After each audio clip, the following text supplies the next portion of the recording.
né? No momento aqui a gente está soldando o mag, tá? Inclusive nós vamos entrar de novo nessa polêmica, Júnior, que dá ainda muita briga até hoje.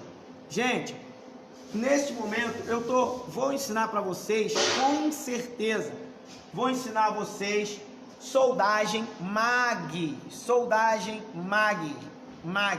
Metal Active Gas, vem do inglês, metal ativo gás. Estou soldando o processo, o nome do processo é MIG-MAG, pela sua característica. Mas o momento que eu me levanto e venho para a cabine ou para o pipe shop, para a área, fazer uma soldagem MIG-MAG, eu vou ter que fazer a distinção, Rian, de qual processo eu vou usar. Ou seja, vou soldar um aço carbono, um aço ou um aço ao carbono. Beleza. Qual o melhor gás para soldagem ao aço ao carbono? Seja em qualquer processo de soldagem que tenha gás. O metal ativo gás. Qual é ele? Vou dar um exemplo simples. O dióxido de carbono. Esse dióxido de carbono, tá? Que é o chamado gás, ativo. Beleza? Então, primeira coisa para você discernir, falar, nomear o processo. Primeiro fator mandatório, o gás. Então, se eu estou com gás ativo, atmosfera protetora da soldagem ativa, chamo de MAG. Segunda característica, estou com arame tubular, o arame E71T1. Segunda tabelinha T1, lá da norma AWS ou até mesmo do ASME, posteriormente, né? Porque manda o AWS, ela tem, digamos assim, mais moral nos consumíveis, e ela chama também o ASME, que por si só. Então, segundo lá na tabela da AWS, o T1, Júnior, significa um eletrodo para múltiplos passes e é considerável que você solde na atmosfera protetora ativa. Então, quem diz é a tabela do consumível, quem diz é a tabela da norma. Ele é para multipasses, beleza? Ou seja, passes sobre passes. Ele é um eletrodo muito bom para soldagem de revestimento, beleza? Né? Ele tem uma escória que se solta, uma característica muito facilmente, ou seja, que elimina defeitos internos, né? Dentro da gotículas do metal. Ele tem uma transferência lá que eles pedem também, que é a mais aconselhável, é a globular, é aquela que controla mais o calor, que ela vem em globos, né? Essa transferência metálica, ela se transfere, Júnior, através do globo, por isso é chamada globular, né? Então, lá nessa tabelinha, tem T1, T2, T3, T4, ele diz tudo que é mandatório você respeitar para você ter uma boa soldabilidade com esse arame. Inclusive, repito, ele manda você soldar com gás, com a camada protetora ativa. Ah, Wendel, mas eu estou usando mistura, 75% de dióxido de carbono, 25% da camada inerte, da camada protetora inerte, que é o argônio, beleza? Que também você pode usar mistura, né? Não aconselhavelmente no E71T1, beleza? Você vai lá, você vai ver que vai continuar ativo, Júnior, porque você tem a maioria, todo mundo sabe que tem uma tabela periódica. Eu não vou entrar muito em questão técnica agora, para não embolar a cabecinha de muita gente, é uma aula inicial, é aí que eu vos falo, quem está olhando, ah, mas ele não falou disso. Calma, isso aqui é uma escola, são módulos progressivos, sucessivos. Quem quer ver mais, né, Júnior? Entra no link aí, Wendel, gostei daquela aula tal, você parou em tal parte, eu gostaria de saber mais. Aí a galera vai vendo, quem tiver mais também essa vontade, canal do YouTube, vai pedindo, e a gente vai preparar uma aula só para esse grupo, com o maior prazer. Mas essa aula é para determinadas pessoas, ou seja, para os meus alunos, que inclusive fazem aula teórica aqui também. Beleza, gente? Então não tem como a gente agradar de cara gregos e troianos, ou fazer com que todo mundo entenda em uma aula só tudo que a gente quer passar. Beleza? Então, nesse momento, é uma aula basicona, para acabar esse enigma de que não é MAG. Então, eu tenho aqui fator determinante para dizer se é MIG ou MAG. O gás, se é camada protetora ativa ou não. Então, eu estou com dióxido de carbono, 100% camada protetora ativa. Estou com mistura desse gás, que pode ser no arame tubular, varia. Não estou dizendo esse 71T1, T1.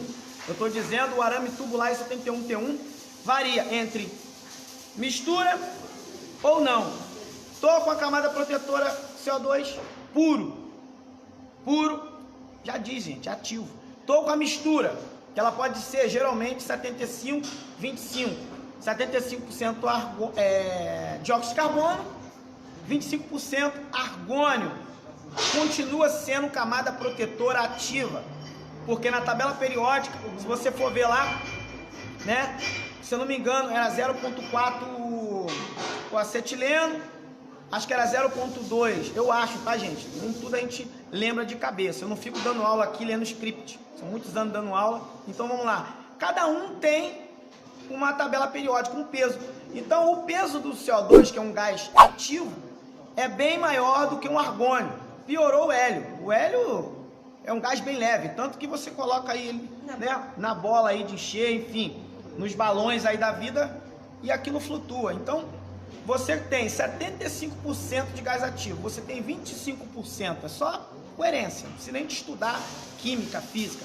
Você jogou 75% de camada protetora ativa, gás pesado, dióxido de carbono, e jogou 25% de argônio, ela continua, né, sendo uma camada protetora ativa. Então você usando mistura ou não, a camada protetora continua sendo ativa, Júnior.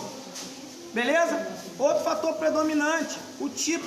Se você está com arame tubular, se você pegar a tabela lá segundo o ASME ou a AWS, você vai ver o arame tubular, beleza?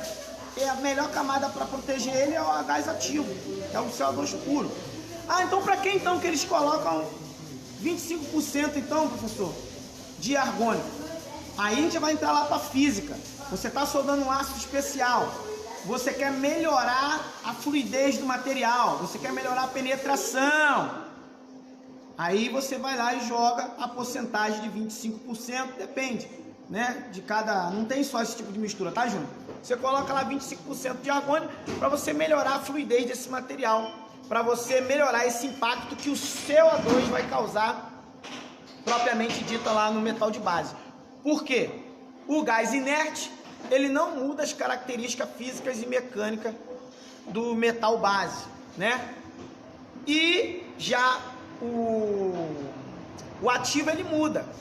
Então ele pode dar mais endurecimento dos grãos, formando até mesmo uma martensita, que é o endurecimento dos grãos. Isso pode causar uma suscetibilidade, ou seja, uma facilidade de trinca.